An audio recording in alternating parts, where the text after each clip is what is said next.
Berserk of Gluttony is a perfect example of expectation subversion. I mean, take a look at the cover, gorgeously drawn by Fame. You've got Roxy Hart, the beautiful and pure-hearted Holy Knight, standing next to Fate Graphite, one of the Forsaken. Fate's eye is glowing red, he wears a skull mask, his sword is large and a bit creepy looking, and he's wearing black armor with a torn and tattered cloak. Obviously, this is going to be some kind of grimdark tale about a boy with some evil powers having to fight against his dark nature or something, right? Wrong. Though the series does set up Fate as some sort of grimdark anti-hero revenge figure, when he's finally given power, we see that he's just a softie who just wants to help people. More on that in a bit. Let me explain the world first so you can understand what I'm talking about. There will be some light spoilers from the first book, but I'll try to stick to just the events that set up the series, rather than the payoffs. In this world, everyone is born with a skill of some kind. That skill determines their lot in life, how useful they are to society, and the rank they can rise to. Anyone born with a holy power is automatically enrolled into the Holy Knight Academy. The 5 noble families that support the kingdom produce most of the Holy Knights. They are given vast amounts of wealth and fame for their service. Think a sort of medieval Justice League. The Holy Knights travel to the southern continent of Galea to keep the monster population under control, and thus keep the kingdom safe. Leveling and stats exist in this world. The only way to level up is to kill monsters. As you level up, your stats get higher, to the point that a Holy Knight could casually kill a regular human if they don't control their strength. Though monsters exist in all parts of the world, the ones around the capital are mostly goblins. Weak and stupid creatures that most people don't have a problem killing. Even their slightly stronger hobgoblin cousins are easily killed by most adventurers. People born with combat skills can hone those abilities and become powerful by leveling up. However, our young Fate's gluttony skill is considered an abomination against the gods. For his entire life, it has only caused him to be continuously hungry. No matter what he does, no matter how much he eats, he's never quite full. On top of the fact that he's an orphan, and the only job he can do is covering gatewatch duty for one of the Holy Knights who is supposed to be keeping watch. For 5 years, he's been abused by members of the Vlarik family, the same family that pays him a pittance to cover their shifts on gate duty. 5 copper coins, barely enough to cover his living expenses, and not much else. Our story begins with Fate being abused by the Holy Knights from the Vlarik family, only to be saved by Roxy. He accepts his pitiful pay and wanders off to his favorite bar, a cheap establishment with a friendly bartender. Later, on his way home, he notices some mysterious figures climbing over the wall, and there is no way Roxy could have seen them from her vantage point. He runs up to Roxy, tells her about the people sneaking into the castle. She asks him to cover for her as she runs off and confronts the intruders. One of them escapes. He's injured, missing an arm, but he still charges right at Fate. Fate, realizing that Roxy will get in trouble if even one of these trespassers escape, readies his spear. As the bandit makes it in rage, Fate braces himself and rams the spear into his chest. A metallic voice in his head utters the words, "Gluttony activated."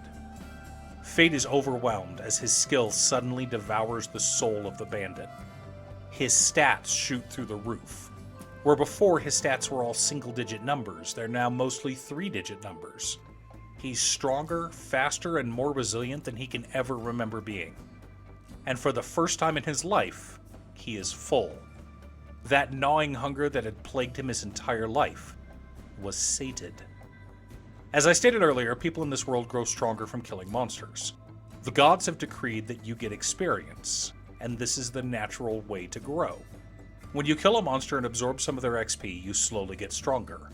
But that's not the way Fate's gluttony skill works. He takes everything, all of your stats, your skills, and adds them in their entirety to his own. This is what makes him an abomination, one of the Forsaken. And this is where the story could turn grimdark. However, it doesn't. Yes, he keeps it a secret from Roxy, but only because he knows that Roxy would accept him no matter what. He could be a brooding anti-hero, but instead he keeps doing random acts of kindness.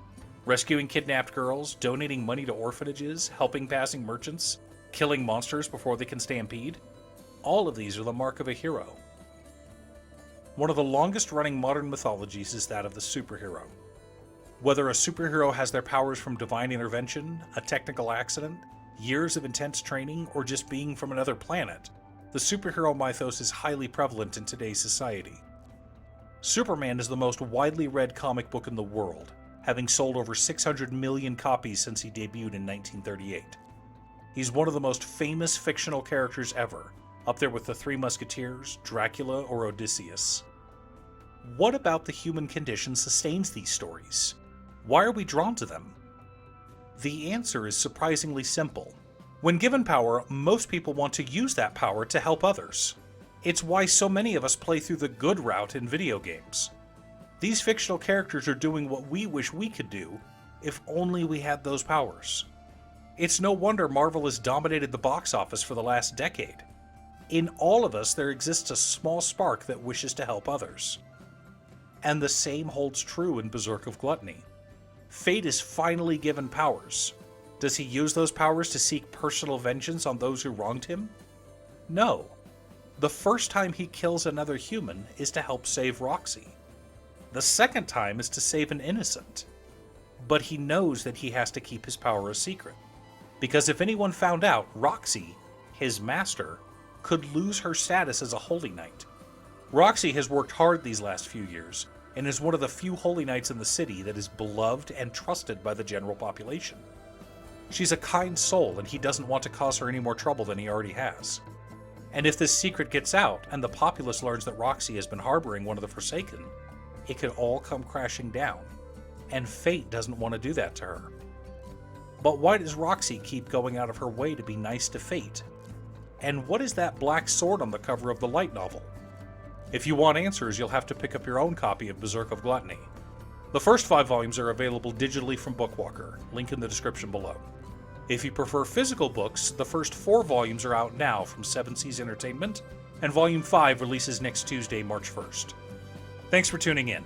I really enjoy this series. The writing is good, the pacing is well done, and I just flew through Book 1. I've got the next 3 on my shelf, and Volume 5 has already been ordered. I hope this series eventually gets an anime, but at the time of the recording there's been no announcement. For now, I'd like to give a huge shout out to my editor Cute Stuff. I couldn't make these videos without her. If you'd like to hire her to edit your own videos, there's a link to her Fiverr page below. Please like and subscribe for more content. I post new anime, manga, or light novel videos every Wednesday and Saturday. Or you can click here for more fantasy or isekai content. Stay safe, and I'll see you all again next time on Musings by Danon.